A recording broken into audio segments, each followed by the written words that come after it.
Today, we are going to discuss politics, and we are going to discuss about possible presidential candidates in 2027 and the role of Rigathi Gachagua and Raila Odinga as kingmakers in the 2027 presidential race.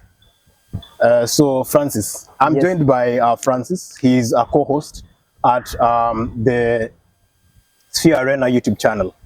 So, on the topic today, what do you think? Who do you think are going to be the main presidential candidates in the 2027 general elections? First of all, I think we might have coalitions with some key people.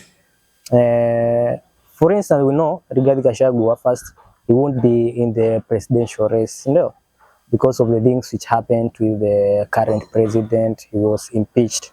So his key role will be bringing the Mount Kenya people to the coalition which he will join.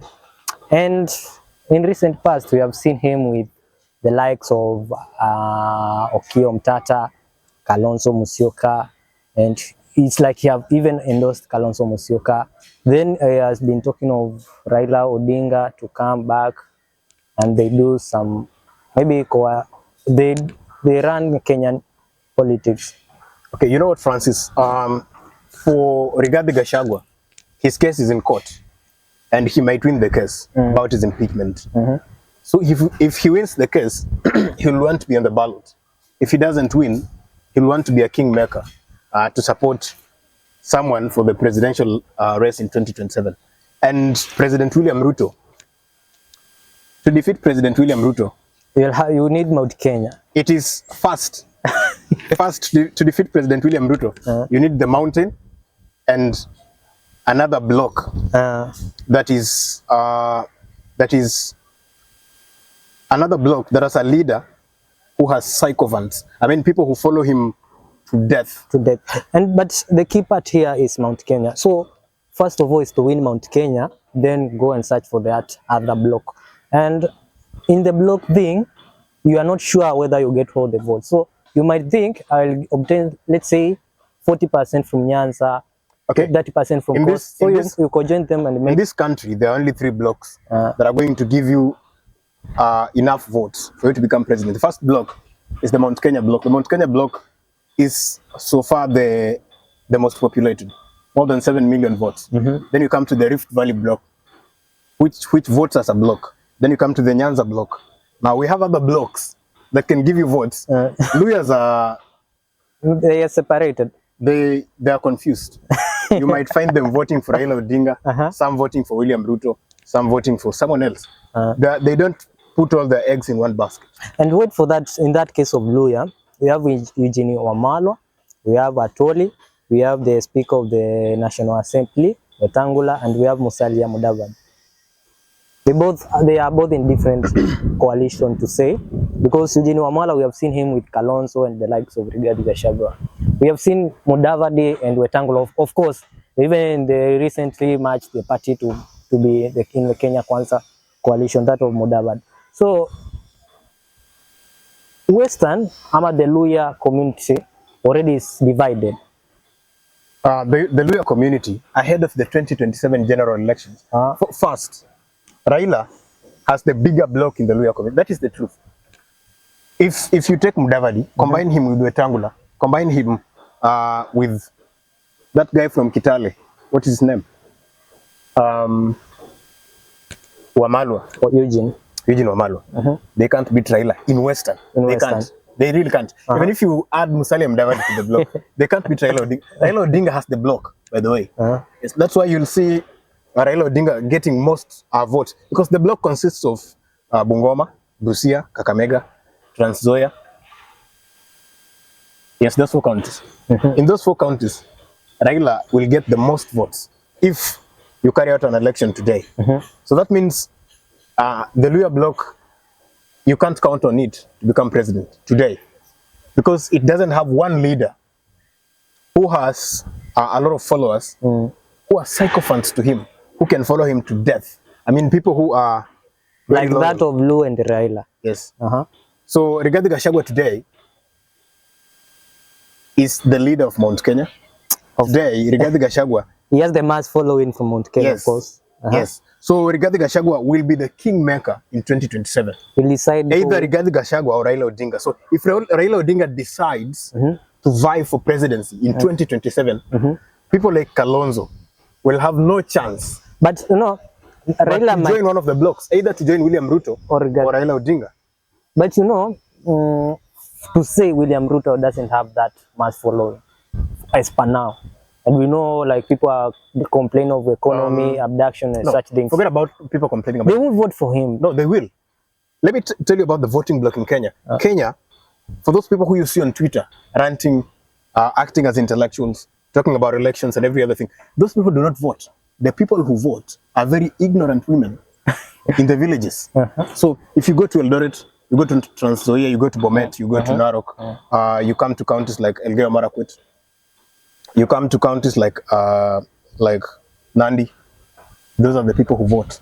People from the interior, people who don't know nothing about the economy. As long as they've planted maize, they've harvested, So they've been told they've been given fertilizer. If Ruto comes today and goes to Trans Nzoia, not Trans Nzoia, and goes to his home county, which is Uasin Gishu, and says, for all women in this community, in my next term, I'm going to provide free healthcare. They'll believe it. Okay, those are not people on social media. So the people on social media are the Gen Z and some other people who are acting intellectuals who do not vote. But the youth, let's say, let me call them the youth. They constitute the larger majority in But the they voting. don't vote.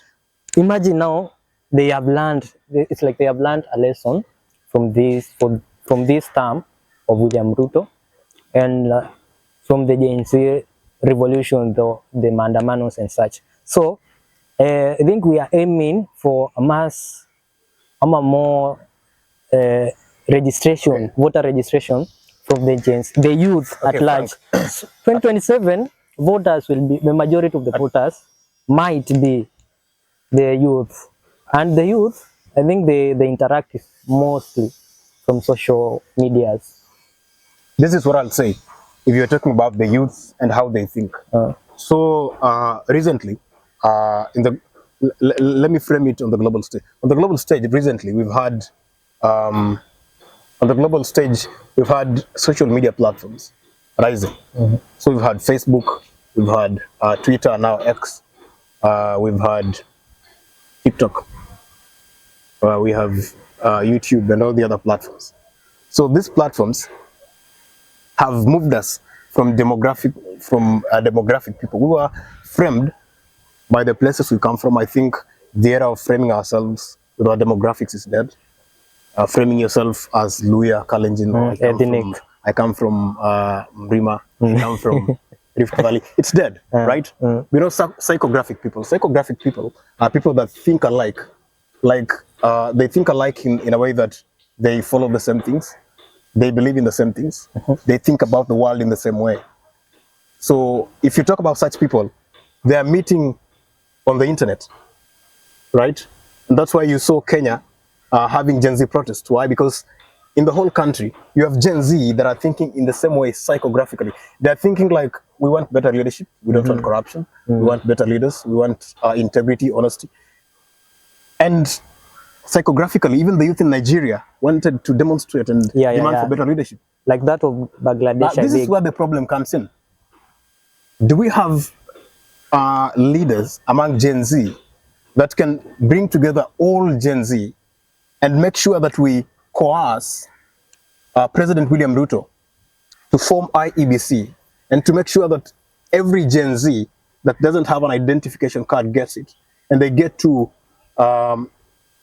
register as voters and make sure that in 2027 they can vote. And who are they voting for in 2027, right? I might talk about people that we can vote for. I might talk about someone like the former Chief Justice Maraga. I might talk about people like Okiya Omtata, Senator of this year. I might talk about people like Fred Matiang'i, former CS Interior. But do these people have a political following in this country?